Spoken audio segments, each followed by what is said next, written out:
When the racist bully Brock shoved a black girl Imani in the corridor, anticipating her submission, he was met with an unforeseen and impactful response.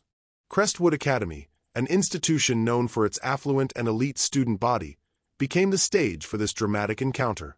All attention converged as Imani rounded a corner, her mind focused on an upcoming advanced mathematics test. However, destiny had other plans when Brock Sterling, an imposing figure standing at 6'2" with a muscular build and an overbearing arrogance fueled by his family's wealth and connections, blocked her path. Brock had a reputation for treating others with disdain, and Imani was his chosen target for the day. She anticipated his taunts even before he spoke. "Well, well," Brock sneered, leaning against the lockers, his voice dripping with sarcasm. "Looks like someone's lost. Are you sure you're in the right place, Imani?" Several students halted, and others slowed their pace to observe the unfolding scene, yet no one intervened. Crestwood Academy operated under an unspoken code: avoid involvement when Brock Sterling targeted someone. Imani tightened her grip on her backpack strap, feeling irritated. She had endured too many of his cutting remarks and had pretended for too long that his words had no effect. But today felt different. She let out a sharp breath. "Move, Brock. I don't have time for your nonsense today." That was the wrong response. Brock's smirk widened. "Oh, you think you can speak to me like that?" He moved closer, towering over her. "You don't belong here, Jones. This school isn't for—" He shoved her. Imani stumbled slightly, but the intent behind the action was unmistakable. A warning, a challenge, a provocation. Gasps rippled through the onlookers.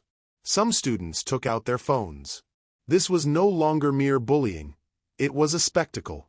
Imani tilted her head, meeting Brock's gaze.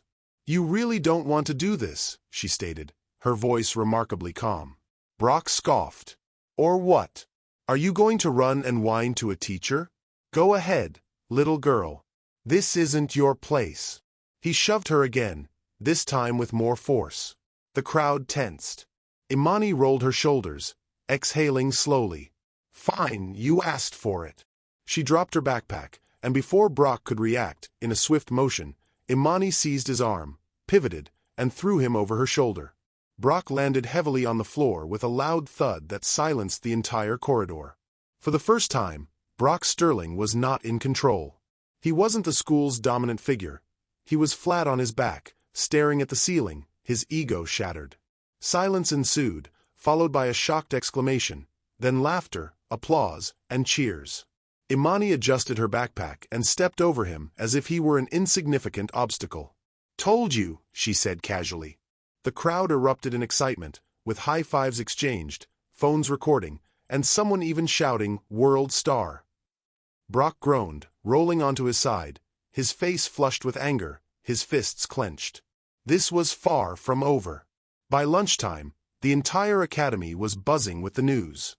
Videos of Imani flipping Brock had rapidly spread across social media. "Dude, she totally wrecked him. I had no idea Imani could fight like that. She's like a ninja." Students who had never acknowledged Imani before suddenly sought her company, curious about her fighting skills and if she could teach them. However, not everyone was pleased. Brock was not just embarrassed. He was enraged and determined to retaliate. By the following morning, Crestwood Academy's primary topic of discussion was Imani's takedown of Brock Sterling. The video had gone viral, extending beyond student chats to platforms like InstaZone, SnapTalk, and TweetSphere, often titled "Rich Kid Gets Owned by Black Girl at Elite School." While the school found it amusing, Brock Sterling was consumed by resentment. He had dedicated years to building his reputation, ensuring his name was known, feared, and respected at Crestwood.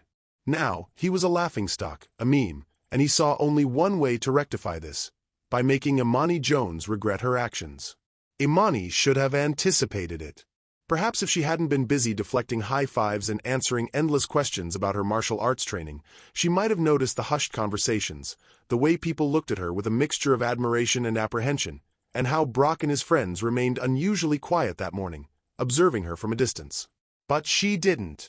So when lunchtime arrived, and she received a text from an unknown number, "Meet me at the gymnasium after classes, no cameras, Let's settle this, she barely hesitated. It was undoubtedly Brock, and a rematch was what he desired. She wasn't afraid, though perhaps she should have been. Crestwood Academy's gymnasium was vast, with high ceilings, polished wooden floors, and championship banners adorning the walls. But at 4:15 p.m., it appeared empty. Imani stepped inside, her sneakers making little noise.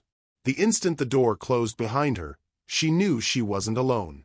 "Big mistake coming here, Jones," Brock's voice echoed through the gym. Imani turned to see him, but he wasn't alone. Behind him stood three figures: Axel, Marcus, and Vince, his loyal and dim-witted followers. "So, this is how it's going to be," Imani sighed. 4 against 1. You must be really intimidated by me." Brock's face twitched. "Shut up." He took a step forward, then another. His eyes had a different look now. Darker, more menacing. "This isn't about being scared," he growled. "It's about respect." Imani crossed her arms. "You mean revenge?" "No," Brock smirked. "I mean ensuring you never forget your place." Imani's stomach churned, as she had heard those words before from people like him, who believed they owned places like Crestwood and that people like her didn't belong. She took a deep breath, suppressing her anger. "Stay calm, stay focused." Brock attacked first, throwing a clumsy wide punch fueled by rage and lacking control.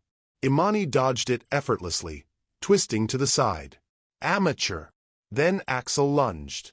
She ducked, sweeping his legs out from under him. He fell.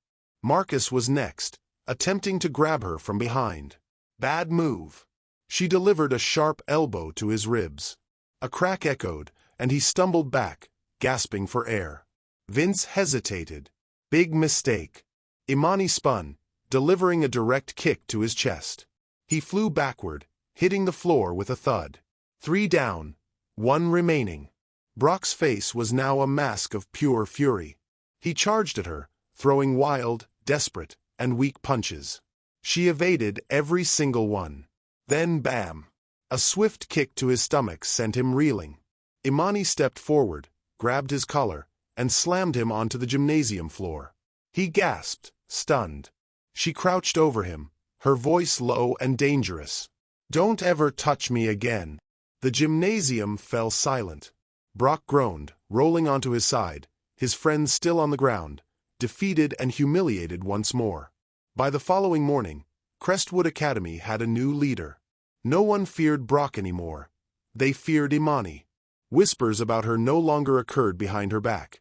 Instead, they spoke about what she might do if you crossed her.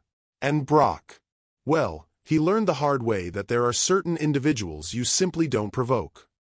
Have you ever experienced a moment where someone unfairly judged you based on appearance? Share your experience in the comments. If you enjoyed this and want more content on inspiring Black stories channel like this, please like, subscribe, and hit the notification bell. Thanks for watching, and remember, your worth isn't defined by their gaze, but by your unwavering stance.